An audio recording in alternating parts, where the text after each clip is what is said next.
to always give out like a couple cool little pointers for that.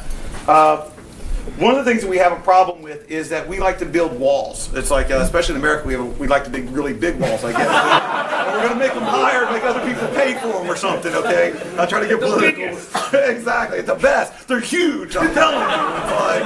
It's like, but in defense and networking, that doesn't work anymore, right? It's like we got to learn how to actually detect, because they're paratrooping over the wall. So the wall's not really helping us. How quickly can you detect when someone's actually breached your network? How quickly can you respond to that? Those are some of the questions that we really have to start asking ourselves and start coming up with a good structure and a way to do that.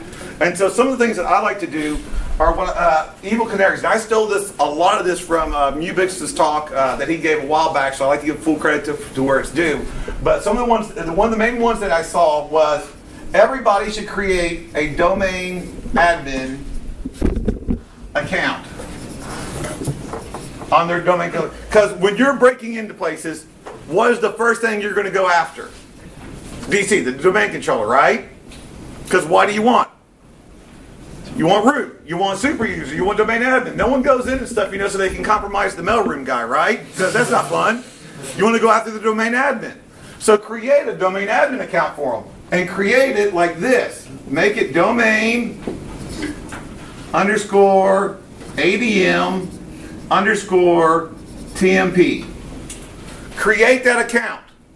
In the description you put temp password is password with an O. 1, 2, 3. Because I mean, that is a great password. It's got to be. Everybody uses it. So it's probably one of the best passwords out there, right? So you put that in there in the description field, so they can see that. And then you put next to it, delete November 2015. So you know that it's old. You put that in there. You create an actual, and I'm serious, you put this account in the domain admin group. So it has full domain admin rights. You give that as the password, so it actually is the password, and the password is password 123. But, because you're asking right now, it's like, Jayson, you sound a little crazy right now, right? It's like, but under login hours,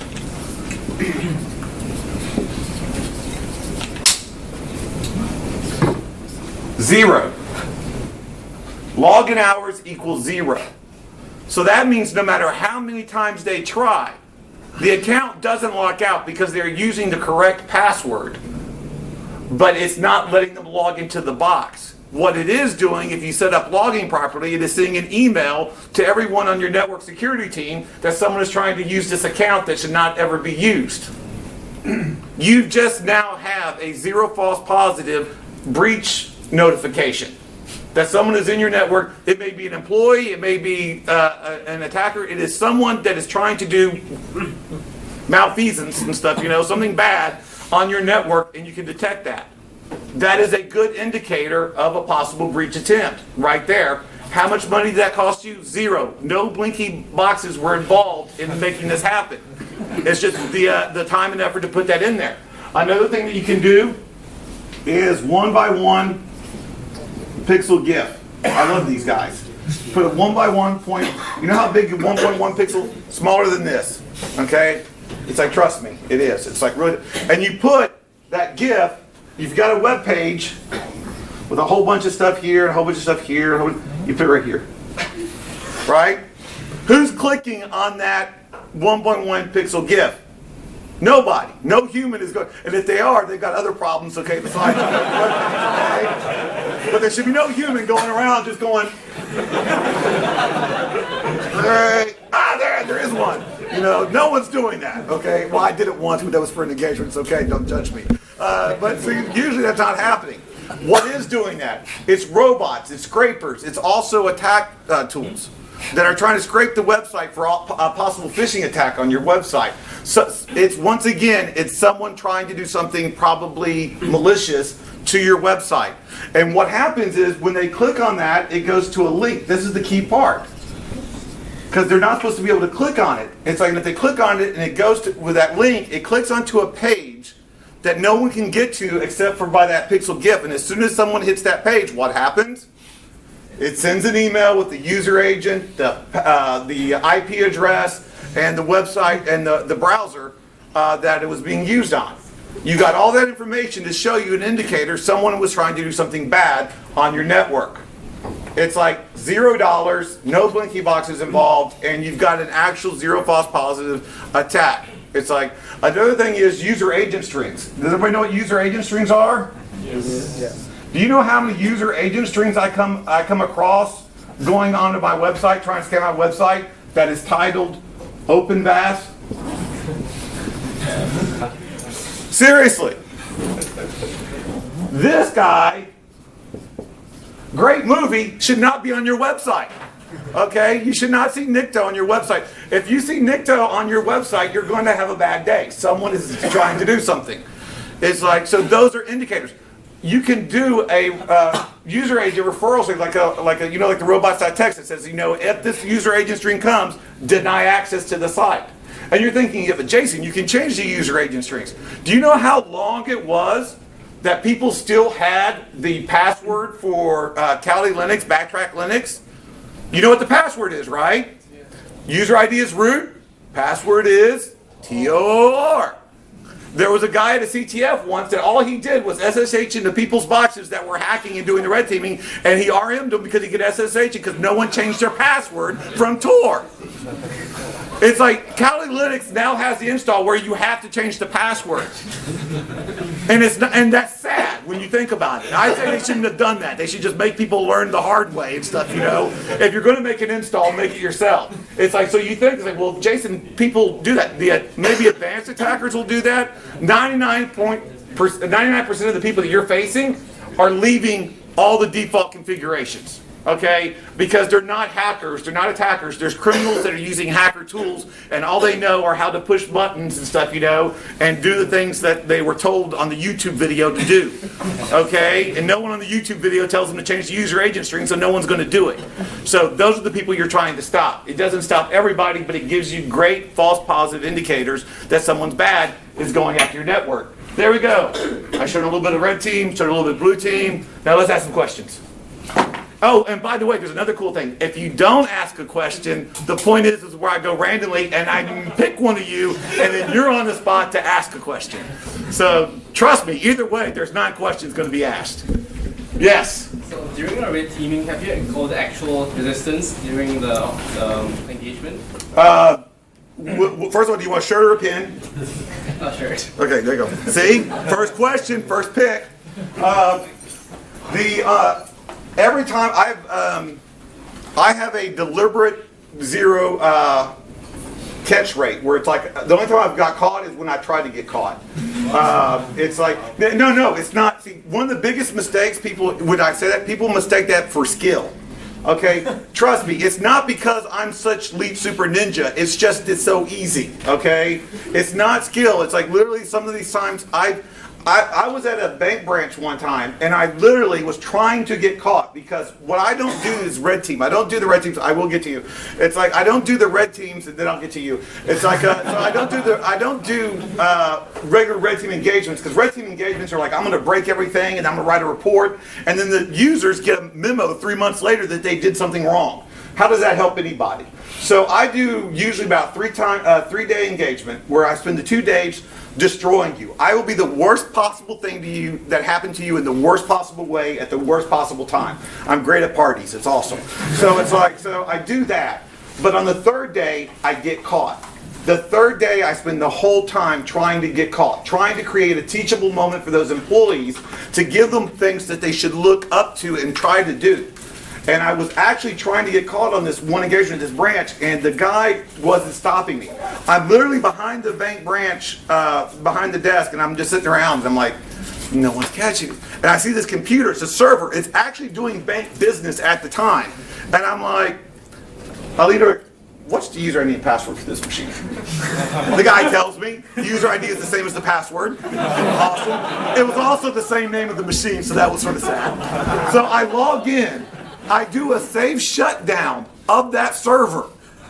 I unplug it, and I'm literally walking it out of the, and by the time I get to the counter, and then the guy goes, "This may not be legit."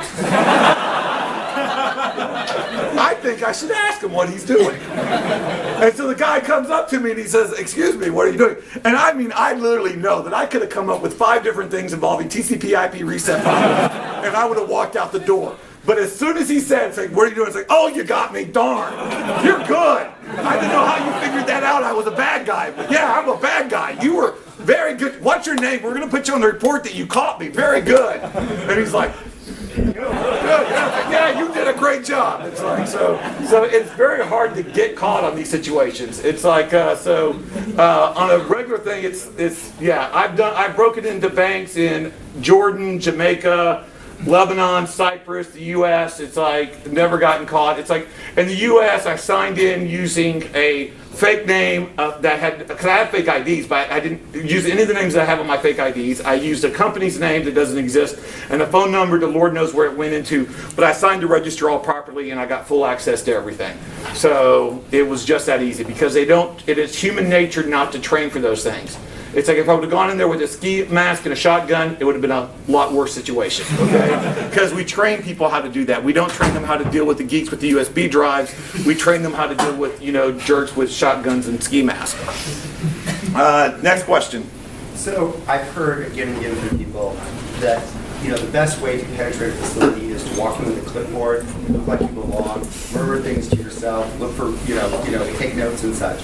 Have you tried those kind of things? Or? Well, I have to be honest with you, the clipboard is a little passe. Now that will sort of trigger people. It's like, so you go in with the iPad. Okay. You go, exactly. You just go like this and you're like, yeah, you do that. That's all. I'm actually trying to come up with an iPad app that actually says that I will go to someone's machine and it's like, and it'll say, it's like, well, I just need you to verify that I went to your machine and checked your thing. Just put in your user ID and password and just have a recorded database on it. So it's like if anybody wants to make that app, please do because I need it. It's like that's the CNBC thing they did recently. Which one? The one where they asked you to find out how well strong your passwords were. Just go to our site and enter them. Oh, exactly. That's the way to do it. They really wanted you to do that. Yep. Which shirt? Pin? Shirt. There you go. Okay, we still got pin. These are very shiny pins. Why don't you make a shared app store and exactly put their own evil shit in there? We should talk later about that. Yeah. Your question. Have you been to SCADA systems before? Have I been to SCADA systems before? SCADA systems like industry? No, I have not. It's like I've never done a SCADA system. I have a friend and I'm talking for him and I'm not trying to steal his thunder because it was awesome thunder. He actually went to Walmart and he bought a plaid shirt, some overalls, and a weed whacker for like $200. And he went into a power station with the lawn care crew.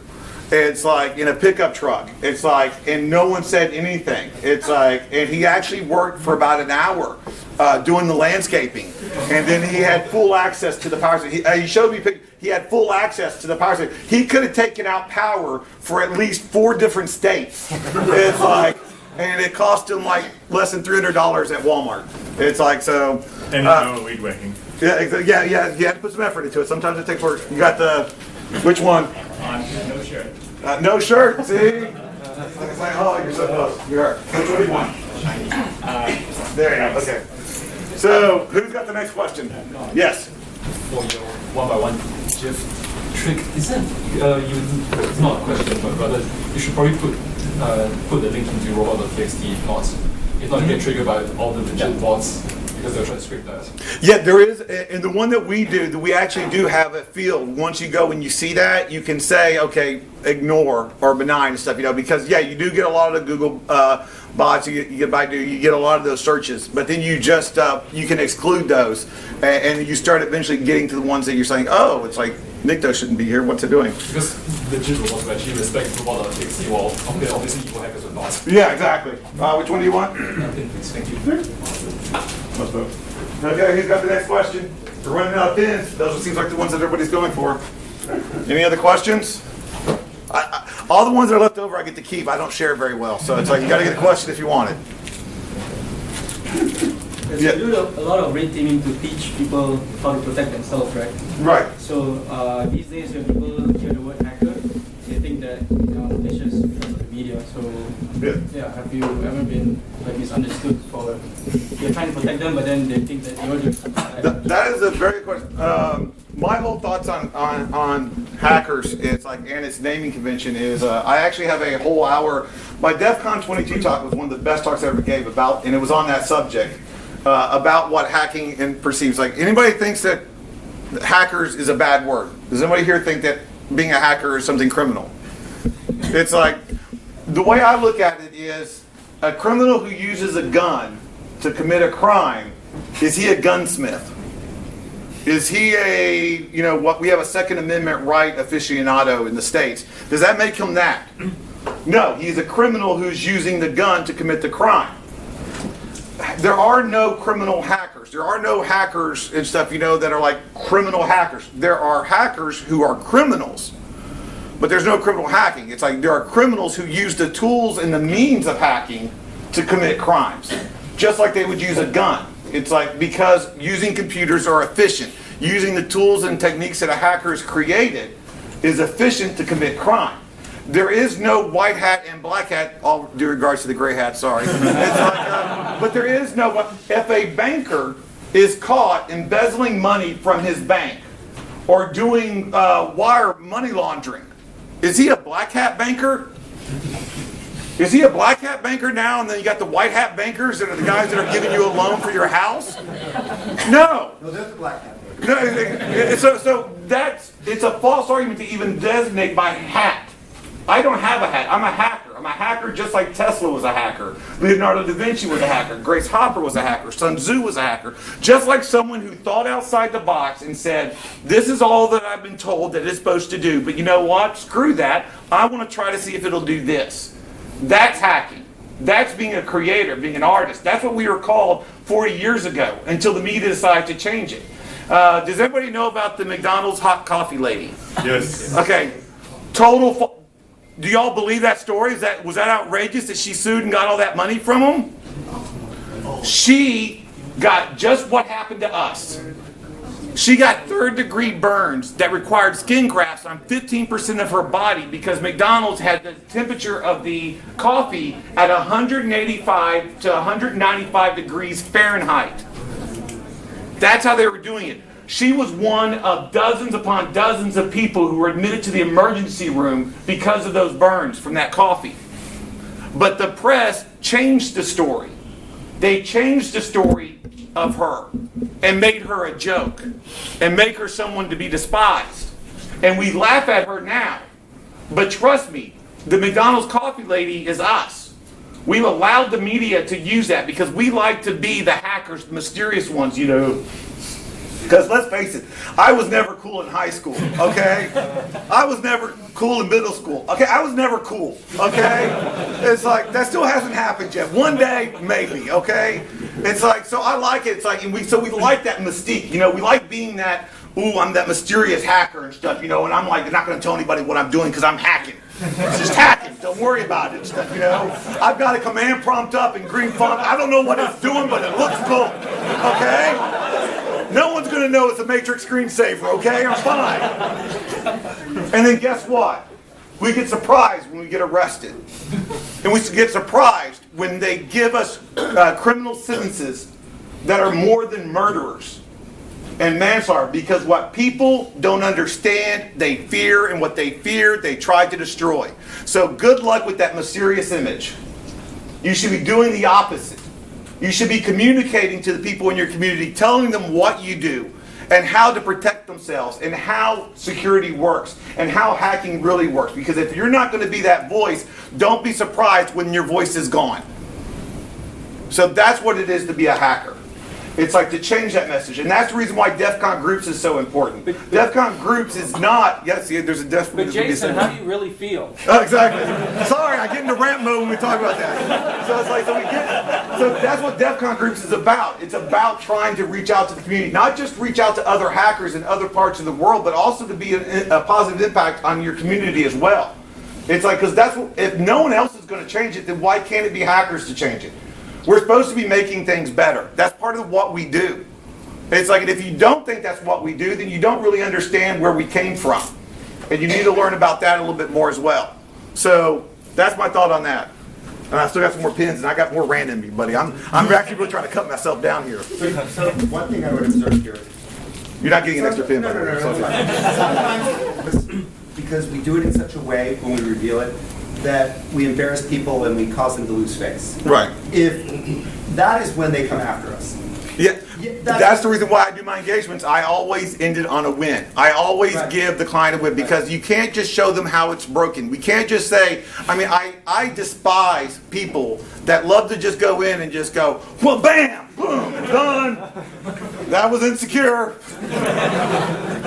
You know, the Mona Lisa in the Louvre, that is well guarded. You know, if you could get an infrared laser in there, you could totally bubble the oil off and destroy the Mona Lisa. It's like, I thought about these things. My mind always works whenever I go to situations like, how can I destroy this? How can I steal it? Or how can I make something bad happen? It's just the way my mind works. It's not bad because I don't do it. It's like most of the time. It's like unless I'm getting paid for it. But that's the way I think. But can I paint the Mona Lisa? No. I can't create. That's the reason why I like being blue team. It's like anybody can destroy. It's like, but how can you build it so successfully that it can withstand that kind of a destruction? That's the fun part. It's like, that's where it's creative. That's where it's fun. That's where it gets into it. So it's not just about the destruction. It's about the education. It's about making it better. Because if you're doing these pen tests and you're not actually actively trying to make that person more secure when you left, you failed. It's like if you go back the next year and they're falling for the same things that you did the last year, you failed. It's like your job is to make them more secure, not to break into their networks. Your job is to make them more secure, to help them with that. You do that by showing them the examples of how you broke in. You show them other ways that the things that they could do right. But you're there at their behest to help them improve and help them. By them getting you, they're trying to do better. So they don't deserve ridicule and scorn. They deserve your help and everything you can do to offer to give them that. I can rant for hours. It's like, and I'm pretty sure I'm almost out of time. So anybody got any more stickers? I'll just throw them randomly, I guess. Anybody have more questions? Yes. Bounty hunter programs. What's your opinion on it? Well, there might be someone here that believes in no free bugs. It's like, it's like. We can talk about that. Yeah, exactly. Let's leave it for those guys because I suck at coding. I mean, I got into social engineering so I wouldn't have to be technical. So it's like I don't speak to that, but I'll give you a pin anyway because you know. Wham! And I poked out an eye. I got 3 more of the little cell phone tagging things. Yes. If you could change anything in the world to make it more secure against this like red team social engineering, what would you change? I would change management's understanding of what a good investment is. It's like I would change the dynamics in what we tell our users. It's like the thing is, it's like when you hire someone on the day one of the job, do you say, "Okay, we hired you. You're good. Go. Boom. We'll leave you to that robotic plant and stuff you know operating. I'm sure you know how to work it because you know we hired you for it." Or do you train them? Do you teach them how to do their job? Well, what we need to start doing is telling every employee on day one of their job that part of their job is security responsibility. That part of their job is keeping their stuff secure, not just making the widgets, not just, you know, packaging the widgets or selling the widgets, but also how to secure the widgets. That's part of their job responsibility. And then you'll start realizing that that workforce that people like to make fun of and say, stupid user clicked on a link, stupid user went to a website, you start realizing that those users are your biggest intrusion detection system because they're trained to do one thing after another, and they'll be one of the first ones to notice when there's an anomaly. It's like that's the biggest intrusion detection system if you actually properly train them. Just like you don't put it in an IDS system and expect it to catch all the, well actually most people do and that's sort of sad, but it's like you're not supposed to. You're supposed to fine tune it. You're supposed to make sure that you're getting it fine tuned. That's what you do with your workforce, and then you've got an actual team that will help you, not something that's hindering you. Any more? Yes. Yo, you I don't get a pin, right? try to sneak out. So I don't care about it, but what's your opinion on the elite hacker known as Anonymous and its current state? Oh. Might throw that one to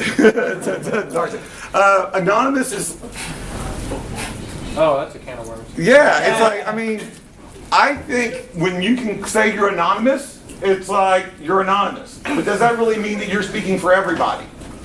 It's like, I mean, that is literally a group of people doing a thing, usually for one certain purpose.